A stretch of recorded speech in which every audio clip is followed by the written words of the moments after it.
အားလုံးမင်္ဂလာပါခင်ဗျာဘိုးထွန်း channel မှာကြိုဆိုပါရစေဒီတစ်ခါကျွန်တော်ပြန်လဲညအောင်ပေးမှာကတော့ RCB ဘန် software ကိုအခုမှစသုံးတဲ့ညီကိုတွေအတွက်ဖြစ်ပါတယ်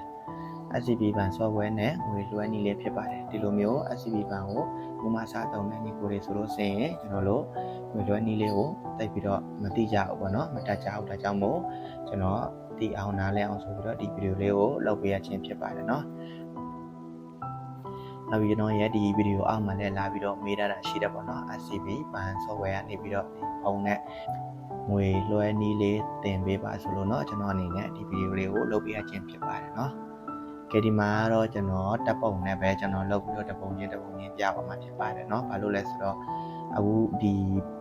RCB ပဲဖြစ်ဖြစ်ကစီကွန်ပဲဖြစ်ဖြစ်ဦးနောက်ပိုင်းကဒီကျွန်တော်ရဲ့ဖုန်းရဲ့မျက်နှာပြင်ကိုဗီဒီယိုရိုက်တာကိုရိုက်လို့မရတော့เนาะရိုက်မရအောင်တကယ်လို့ရိုက်မှဆိုရင်ဗီဒီယိုကအော်တိုပြတ်ကျသွားတာမျိုးနောက်ပြီးတော့ဒီ software ကနေပြီးတော့ပေါ့နော်ဒီ RCB ဘန်ကနေပြီးတော့ပိတ်သွားတာမျိုးနောက်မမေးကြီးတွေ့တာမျိုးအဲ့လိုဖြစ်တယ်เนาะရိုက်လို့မရအောင်ဒါကြောင့်မို့ကျွန်တော်ကဒီလိုမျိုး RCB ဘန် software တောင်းတဲ့ညီကိုတွေပေါ့နော်တပုံနဲ့တပုံချင်းလောက်ပြီးတော့ပြပြီးတော့ဒီဗီဒီယိုလေးကိုသင်ပေးသွားမှာဖြစ်ပါတယ်เนาะကဲကျွန်တော်ရဲ့ဗီဒီယိုလေးကိုလိုက်ပြီးတော့ကြည့်လိုက်ရအောင်เนาะဘယ်ကနေပြီးတော့ဘယ်လိုစာလုပ်လဲဆိုတာကိုကျွန်တော်ပြအောင်ပေးမှာဖြစ်ပါတယ်เนาะအရင်ဆုံးကျွန်တော်တို့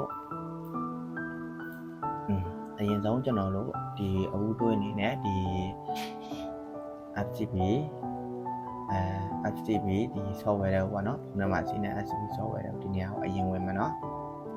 အခုကျွန်တော်ဒီမှာများလေးပြထားတဲ့နေရာကိုအရင်ဝင်လိုက်မယ်နော်အဲ့နေရာကိုဝင်သွားပြီဆိုလို့ရှိရင်ဒီလိုလေးပေါ်လာမယ်နော်ဒီလိုပေါ်လာလို့ရှိရင်ကျွန်တော်အခုထပ်ပြီးတော့ဒီမှာများလေးပြထားတဲ့ဒီအောက်ကနော်ဒီမှာများလေးပြထားတဲ့ဒီတက်တဲ့နေရာလေးကိုတစ်ခေါက်ထပ်ပြီးတော့ဝင်မယ်နော်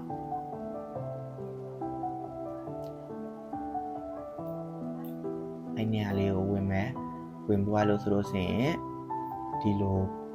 ပုံလေးထပ်ပြီးတော့ပေါ်လာမယ်နော်ဒီပုံစံလေးထပ်ပေါ်လာမယ်နော်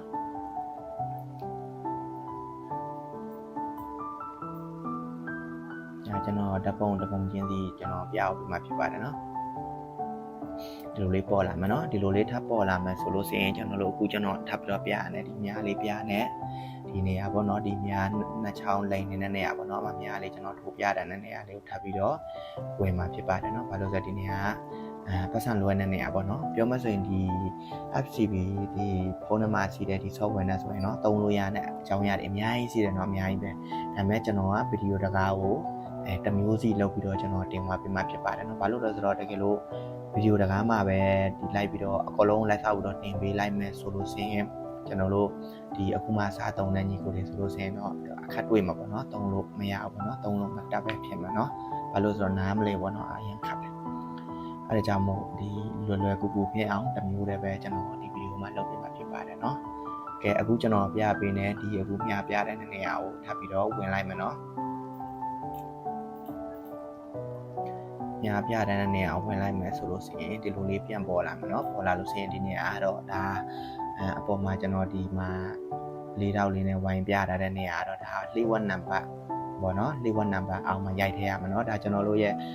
RCB software သုံးတဲ့ညီကိုတိုင်းပေါ့เนาะဒီဖုန်းနံပါတ်ထည့်ထားတဲ့ RCB software သုံးတဲ့ညီကိုတိုင်းမှာဆိုလို့ရှိရင်ဒီလိုလီဝတ်နံပါတ်6လုံးဆိုတာရှိတယ်เนาะဒါဒီနေရာမှာဆိုရင်ကျွန်တော်တို့လီဝတ်နံပါတ်6လုံးရိုက်ပြီးတော့ဝင်မယ်เนาะလီဝတ်နံပါတ်6လုံးထည့်လိုက်မယ်เนาะ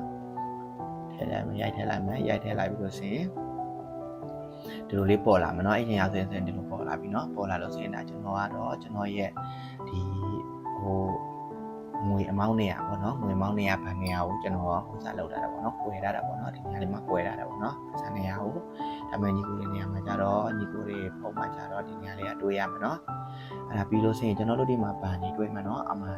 ဗန်နေအများကြီးတွေးမှာသလားအဲ့ဒီမှာဆိုလို့ရှိရင်ဒီမှာထိုင်ပန်နေလို့ကစီကွန်လို့ DDB လို့เนาะအများကြီးပဲဒါဒီမှာကျတော့ကျွန်တော်သင်ပေးတာကျတော့ကျွန်တော်လောက်တာပြနေဒီမှာကျတော့ထိုင်းစာနဲ့ပဲเนาะအကုန်လုံးထိုင်းစာနဲ့လောက်တာလေเนาะတကယ်လို့အင်္ဂလိပ်စာနဲ့သိကျင်တဲ့ညီကိုတွေစီလို့ရှိရင်တော့ကျွန်တော်ရဲ့ဒီဗီဒီယိုအောက် comment မှာရေးပါလို့ရတယ်เนาะဒါမှမဟုတ်လို့ဒီလိုထိုင်းစာနဲ့ပဲသင်နေတယ်ဆိုရင်တော့လည်းဒီထိုင်းစာနဲ့ပဲဒီမှာကြည့်ပါလို့ရတယ်เนาะ ဒီလိုမျိုးကျွန်တော်ပြောသလိုဒီလိုမျိုးဘန်နေတွေ့မှာเนาะတွေ့လို့ဆိုလို့ဆိုရင်ဒါဒီဘန်တွေကမကုန်ဘူးเนาะပြောမှဆိုရင်တကယ်လို့ဒီဘန်ထဲမှာကိုလွှဲခြင်းတဲ့ဘန်မရှိသေးဘူးဆိုရင်ဒီအောက်မှာဆွဲတင်လိုက်เนาะအောက်မှာဆွဲတင်လိုက်လို့ဆိုရင်ဒီမှာကြည့်ဘန်နေထပ်ပေါ်လာကြည့်အောင်စင်เนาะတော့ပေါ်စောဒီမှာဘန်နေအောက်မှာထပ်ပြီးတော့တွေ့မှာเนาะအများကြီးပဲအောက်မှာဘန်နေအများကြီးထပ်တွေ့မှာเนาะတွေ့လို့ဆိုလို့ဆိုရင်ဒါကိုလွှဲခြင်းတဲ့ဘန်ဒါရှိပြီလားပေါ့နော်ဒီမှာဒါကတော့ဘာအကုန်ပေါ့နော်အဲ့ဒါအောက်ဆွဲတင်လိုက်မှတွေ့တာနော်အဲ့ဒီမှာဆိုလို့ရှိရင်ဒါတွေ့ပြီဆိုရင်ကျွန်တော်ကတော့အောက်ကကျွန်တော်မှာကက်စီကွန်ရှိတယ်ဆိုတော့ကျွန်တော်ကက်စီကွန်ပန်ကိုလွှဲပြမယ်နော်ကက်စီကွန်ပန်ကိုလွှဲပြမယ်ဆိုတော့ကျွန်တော်ဒီကအခုကျွန်တော်များလေးပြတာနဲ့ကက်စီကွန်ကိုကျွန်တော်ယူလိုက်မယ်နော်ကျွန်တော်ယူလိုက်မယ်နော်ကက်စီကွန်ပန်ကိုကျွန်တော်ယူလိုက်မယ်ယူပြီးလို့ဆိုလို့ရှိရင်ဒီလိုလေးပေါ်လာမယ်နော်ဒီလိုလေးအခုကျွန်တော်များပြတာနဲ့နှစ်နေရာမှာဆိုရင်ဒီလိုတွေ့မယ်နော်တွေ့လို့ရှိရင်အပေါ်ကများပြတာနဲ့နေရာမှာကြာတော့ဟိုစားဘာနံပါတ်ထည့်ရမှာနော်ကိုလွှဲပေးမဲ့သူရဲ့ဘာနံပါတ်ကိုဒီမှာနော်ဘာနံပါတ်10လုံးကိုအပေါ်မှာရိုက်ထည့်ပေးရမှာနော်အပေါ်မှာရိုက်ထည့်ပေးရမယ်ဒီအောက်ပြတာနဲ့များကြာတော့ကိုလွှဲပေးမဲ့ငွေပမာဏကိုရေးပေးရမှာနော်ဒီမှာကိုလွှဲပေးမဲ့ငွေပမာဏကိုရေးပေးရမယ့်နေရာလေးပေါ့နော်ဒါကျွန်တော်ပြတာပြီနော်ပထမချက်အမှပြီးလို့ဆိုလို့ရှိရင်ဒါဆိုရင်ဒါကျွန်တော်ထည့်လိုက်ပေါ့နော်ငွေထည့်လိုက်အပေါ်မှာဆိုရင်ကျွန်တော်ရဲ့ကက်စီကွန်ရဲ့နံပါတ်ပေါ့နော်ကျွန်တော်ထည့်လိုက်ပြီး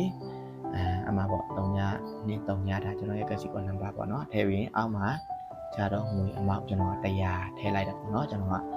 ဒါကျွန်တော်ဗီဒီယိုလုပ်ပြရတယ်ဆိုတော့နော်ကျွန်တော်ပတ်စံအများကြီးမထည့်ဘူးနော်နည်းနည်းလေးပဲထည့်ပြီးကျွန်တော်လွှဲပြတယ်နော်အဲ့မှာကျွန်တော်ပတ်စံ100ထည့်လိုက်မှာပေါ့နော်ဒီညမှာပတ်စံ100ထည့်မယ်ပတ်စံထည့်မှာပေါ့နော်ပုံများနေရာမှာဘာနံပါတ်ထည့်မယ်အောက်များနေရာမှာငွေပမာဏထည့်မယ်နော်ထည့်ပြီးလို့ဆိုရင်ကျွန်တော်တို့ဆက်ပြီးတော့သွားမယ်နော်ဆက်ပြီးတော့သွားမယ်ဆိုလို့ဆိုရင်အမှထည့်ပွားကြီးဆိုလို့ဆိုရင်ဒီအောက်ကပြာရောင်လေးသလားအပြာရောင်လေးစီနဲ့ဒီကျွန်တော်များလေးပြတာနဲ့ဒီအပြာရောင်လေးနေရာကိုထပ်ပြီးတော့နှိပ်လိုက်မယ်နော်အဲ့နေရာကိုထပ်ပြီးတော့နှိပ်လိုက်မယ်နော်နှိပ်လိုက်ပြီဆိုလို့ဆိုရင်ကျွန်တော်တို့ဒီလိုထပ်ပြီးတော့ပေါ်လာမှာနော်ဒီလိုထပ်ပေါ်လာမှာဒါခဏဟိုကြတော့ပတ်စံလေးပြီးတော့နှိပ်လိုက်တယ်လားနှိပ်ပြီးလို့ဆိုရင်အခုကြတော့ဒါကြတော့သူကစစ်ခိုင်းတာဘာနံပါတ်မှန်လားနာမည်မှန်လားပေါ့နော်ဒီမှာပေါ်မှာဒါကျွန်တော်ကြတော့အကလုံးတူတူပေါ်မှာဘာဆိုတော့ကျွန်တော်အခုသုံးတဲ့ type ပါနေရလဲကျွန်တော်နာမည်ပဲကက်စီကွန်ကလည်းကျွန်တော်နာမည်ပဲကျွန်တော်စာပေါ့နော်ဒါနောက်ပြီးတော့ဒီမှာမျိုးပမာဏက100နောက်လွယ်ကတော့မပေးရဘူးပေါ့နော်အဲ့လိုလေးပေါ်လာမယ်ပေါ်လာလို့ဆိုရင်အောက်မှာဒီ question mark လေးနဲ့ပေါ့နော်ဒီအနီလေးပေါ်နေတာကြတော့ဘာမှမဟုတ်သူကတတိထားခိုင်းတာပြောမှဆိုကိုလွဲနဲ့ပန်နေပါလိမားမှကြောက်လို့ပေါ့နော်တတိထားခိုင်းတဲ့အနေနဲ့သူကတတိပေးတာပေါ့နော်အဲ့ညလေးပြတာအဲ့ဒါဘာမှမဟုတ်ဘူးပေါ့နော်အဲ့လိုလေးပေါ်သွားပြီဆိုလို့ရှိရင်ကျွန်တော်တို့အောက်ကဒီသူကရှားလို့ရေးတာလားယုံညာပေါ့နော်ယုံညာဆိုတာကဘယ်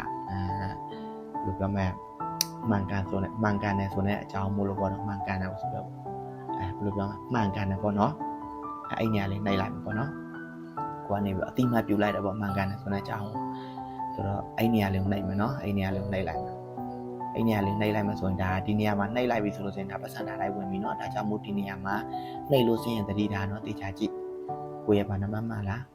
းငွေမောင်းမှလားကြည့်ပေါ့နော်ကြည့်ပြီးလို့ရှိရင်အဲ့နေရာနှိပ်တကယ်လို့ဒီနေရာနှိပ်ရင်ဒါကတော့နောက်ဆုံးအဆင့်ပေါ့နော်တကယ်လို့ကိုနှိပ်မှာလားလို့ပါဆိုရင်လည်းပတ်စံတွေပါတွေကမှာပြီးဝင်သွားတော့မှာနော်အဲကြောင့်မို့မှန်ကန်တယ်ဆိုရင်အဲ့နေရာလေးနှိပ်လိုက်မယ်နော်နှိပ်လိုက်ပြီဆိုလို့ရှိရင် okay ဒီလိုဆိုလို့ရှိရင်ဒါတွဲပွားပေါ့နော်ဒီလိုလေးဆက်လက်လေးပေါ်လာနော်ဒါသူ့ရဲ့ငွေဖြတ်ပိုင်းလေးပေါ်လာမယ်နော်ပေါ်လာလို့ဆိုရင်ဒါကျွန်တော်တို့လွှဲတာဒါအောင်မြင်သွားပြီပေါ့နော်နောက်ပြီးတော့ကျွန်တော်ဒီမှာဘာ900မှာနော်ကျူက900မှာကျွန်တော်ရဲ့တပ်ပုံလေးနဲ့ကျွန်တော်ပိတ်ထားတာနော်ဒါပိတ်ထားတယ်ဆိုတော့ဘာမှမဟုတ်နော်ဒီကျူကပုတ်တပိတ်ထားတာပေါ့နော်မတွေ့ရအောင်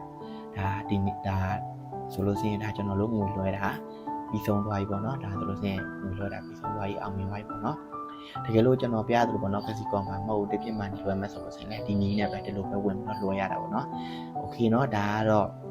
ငွေလွှဲနည်းလေးဖြစ်ပါတယ်เนาะဒါကျွန်တော်အခုပြတဲ့နည်းလေးကတော့ငွေလွှဲနည်းလေးကျွန်တော်တို့ကစီကွန်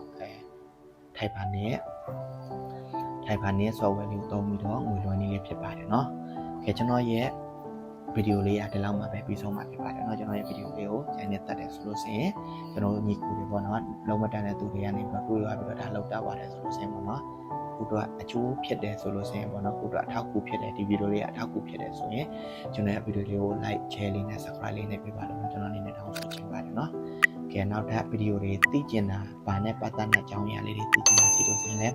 ကျွန်တော်ရဲ့ဗီဒီယိုအောက်မှာမေးဝါလို့ရတယ်နော်။ဟိုမှာမေးဝါလို့ရတယ်ကျွန်တော် အားတဲ့အချိန်လေးတွေကျွန်တော်ဒီဗီဒီယိုလေးကိုလုပ်ဝပေးမှာဖြစ်ပါတယ်เนาะတခါပြီးတခါပေါ့เนาะတင်ဝပေးမှာเนาะโอเคเนาะအားလုံးမင်္ဂလာပါเนาะအားလုံးတတအားလုံးဆွေးနွေးချမ်းမြေ့ကြပါစေเนาะ